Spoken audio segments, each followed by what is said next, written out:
Hello students, welcome back to my channel right to know, जहां आपको मिलेंगे law subjects के लिए ऑथेंटिक और कंसाइज नोट्स और सबसे important conceptual clarity. So let's go. आज से हम शुरू करने वाले हैं सब्सिडरी रूल्स, मतलब वो रूल्स जो हर इंटरप्रिटेशन के टाइम यूज होते हैं और एक प्रोविजन या वर्ड को इन डेप्थ में समझने के लिए उसका एप्लीकेशन और स्कोप इंटरप्रेट करता है। ये बहुत रैशनल रूल्स है। इन रूल्स को जानने के लिए आपको जनरल रूल्स को पहले जानना होगा, जिसके वीडियो की लिंक मैंने डिस्क्रिप्शन में दे दी है। इस वीडियो में we are going to focus on harmonious construction, same word same meaning principle and use of different words principle. So let's get started. इन सारे सब्सिडरी रूल को मैं 4 वीडियोस में एक्सप्लेन करूंगी, इसलिए प्लीज मेरे चैनल को लाइक करें, शेयर करें, कमेंट करें एंड मोस्ट इम्पॉर्टेंट, अगर आपको ऐसे ही इन डिटेल लॉ सब्जेक्ट्स के लिए नोट्स विद एक्सप्लेनेशन चाहिए तो प्लीज सब्सक्राइब करें। Now let's get back to the topic. Harmonious construction ये बेसिकली बताता है कि अगर कोई प्रोविजन इन कॉन्फ्लिक्ट है तो उसे ऐसे इंटरप्रेट करे कि वो बाकी प्रोविजन का दोस्त बन जाए, और जब दो या उससे ज़्यादा प्रोविजंस एक दूसरे के अगेंस्ट हो तो उन्हें ऐसे इंटरप्रेट करो कि सारे एक दूसरे के कंसिस्टेंट हो जाए। इन शॉर्ट, हर प्रोविजन को वर्केबल बनाओ। अब ये कैसे पॉसिबल है? The answer is her word या प्रोविजन के यूजुअली एक से ज्यादा मीनिंग निकलते हैं। उसमें से जो मीनिंग हार्मनी या वननेस ला रहा है उसी को अपहोल्ड करो। सिंपल। ये प्रिंसिपल फर्स्ट टाइम यूज हुआ था फर्स्ट कॉन्स्टिट्यूशनल अमेंडमेंट के time in case of Shankari Prasad versus union of India 1951, जिसमें फंडामेंटल राइट्स एंड डीपीएसपी में कॉन्फ्लिक्ट हुआ था and supreme court held that both are एक सिक्के के दो पहलू, इसलिए वो दोनों इक्वली इम्पोर्टेंट और पावरफुल है। Principles of Harmonious Construction in Commissioner of Income Tax versus Hindustan Bulk Carrier 2003, supreme court ने 5 प्रिंसिपल्स दिए जो हार्मोनियस कंस्ट्रक्शन करते टाइम जजेस को अप्लाई करने होते हैं। First, avoid direct clashes. अगर क्लैशेस होंगे तो हार्मनी कहाँ से लाओगे? इसलिए जो मीनिंग क्लैश पैदा कर रहा है उसे ही पहले क्रॉस मार्क करो। सेकेंड, प्रोविजन को हार्मोनाइज करो जहाँ तक हो पाए वहाँ तक। थर्ड, अगर हार्मोनाइजेशन नहीं हो पा रहा तो एक ऐसा इंटरप्रेट करो कि दोनों को इफेक्ट दे पाओ। फोर्थ, अगर ऐसे इंटरप्रिटेशन जो प्रोविजन के सोल या उसके पर्पस को ही खत्म कर रहा है, then that should not be considered as harmonious construction. Fifth, harmonious construction करते टाइम अगर कोई प्रोविजन डिफीट हो रहा है, then it is not harmonious construction. In Ray Kerala Education Bill 1951, DPSP state की पावर है एंड फंडामेंटल राइट सिटीजन्स की। इनमें अगर क्लैश होता है तो दोनों प्रोविजंस में बैलेंस बनाने का काम कोर्ट का है, जिस हद तक हो सके उस हद तक। In East India Hotels Limited versus union of India 2001, Supreme Court said कि एक्ट को पूरा पढ़ो और सारे प्रोविजंस को हार्मोनाइज करो, और करने से लेजिस्लेचर का इंटेंशन को इफेक्ट देने में इजी हो जाता है।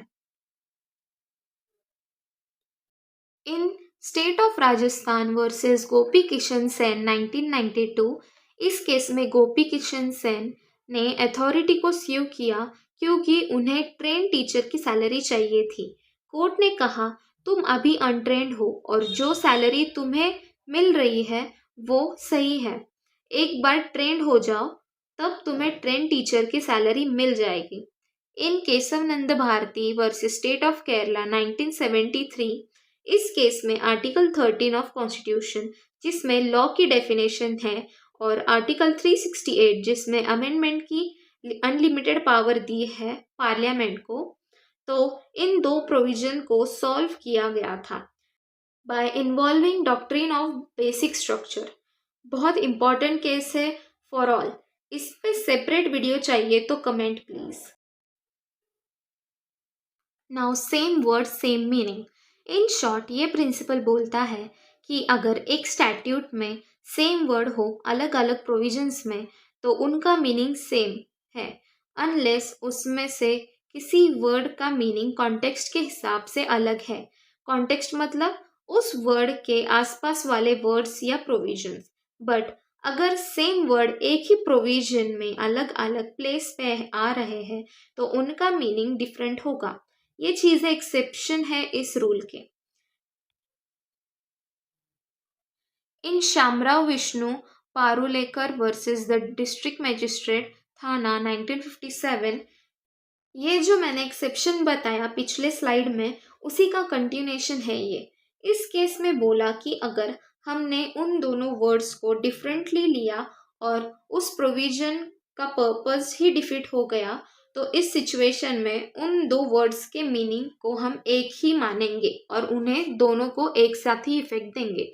इन Bhogilal Chunnilal versus state of Bombay 1958, इस केस में सुप्रीम कोर्ट ने कहा कि सेम वर्ड है तो मीनिंग भी सेम ही कंसिडर करेंगे जब तक कॉन्टेक्स्ट उसे वर्ड का कुछ अलग डायरेक्ट ना कर रहा है, अलग मीनिंग ना बता रहा हो।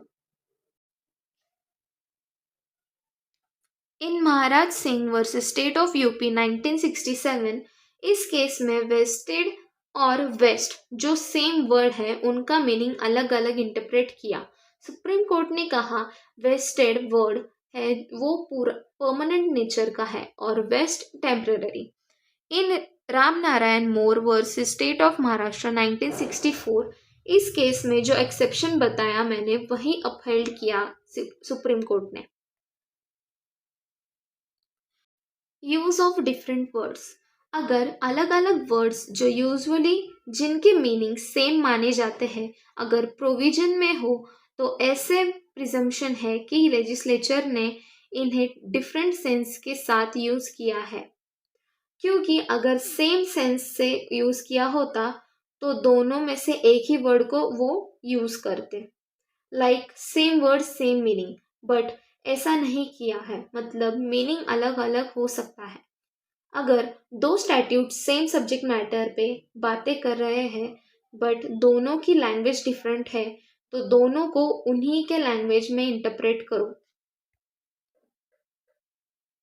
इन Member Board of Revenue versus Arthur Paul Benthall 1956, इस केस में सेक्शन 42 ऑफ वेरर इंडस्ट्रियल डिस्प्यूट सेटलमेंट एक्ट 1947 जो वर्ड था रेंडर इलीगल और अंडर सेक्शन 43, 44 एंड 45 जो हेल्ड इलीगल वाला वर्ड था उन दोनों को सेपरेटली मीनिंग बताया। इन सुनील कुमार कोरी वर्सेस गोपाल दास काबरा 2016, इस केस में रेसिडेंट और इनहेबिटेंट को डिफरेंटली इंटरप्रेट किया, जिसमें रेसिडेंट मतलब ऐसी प्लेस जहाँ पर्सन उसे प्लेस को मेंटेन करता है।